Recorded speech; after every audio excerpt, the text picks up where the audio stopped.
മുണ്ടക്കൈ ചൂരൽമല ദുരന്ത സ്ഥലങ്ങളിൽ നിന്നുള്ള ആദിവാസി കുടുംബങ്ങൾക്ക് പ്രത്യേക പുനരധിവാസ പദ്ധതി നടപ്പാക്കണമെന്ന് ഗോത്ര മഹാസഭ.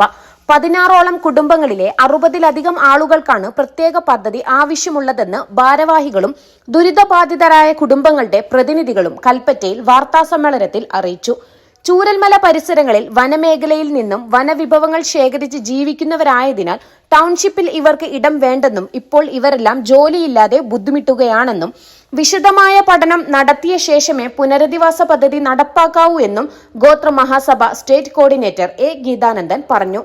MGMS പ്രതിനിധി രമേശൻ കൊയാലിപ്പുര, ഗോപാലൻ മരിയനാട് എന്നിവരും ദുരിതബാധിതരുടെ പ്രതിനിധികളായ ശശി നമ്പൂരി പാലൻ എന്നിവരും വാർത്താസമ്മേളനത്തിൽ പങ്കെടുത്തു.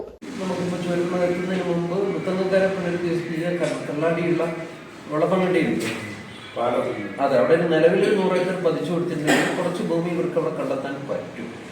മറ്റൊന്ന് അങ്ങോട്ട് പോകുമ്പോൾ വെള്ളപ്പങ്കണ്ടി തന്നെ അതിൻ്റെ ഓപ്പോസിറ്റ് ആയിട്ടുള്ള ഹരണമലയിലും അവിടെ കുറച്ച് ഭൂമിയുണ്ട്. ഈ 2 സ്ഥലം വേണമെങ്കിൽ നോക്കാം. അതല്ലെങ്കിൽ ഇവർ പറയുന്ന സ്ഥലം ഏതാണോ അവർക്ക് ഉചിതമായ സ്ഥലം എന്ന് നോക്കി കൊണ്ടെടുത്താണെങ്കിൽ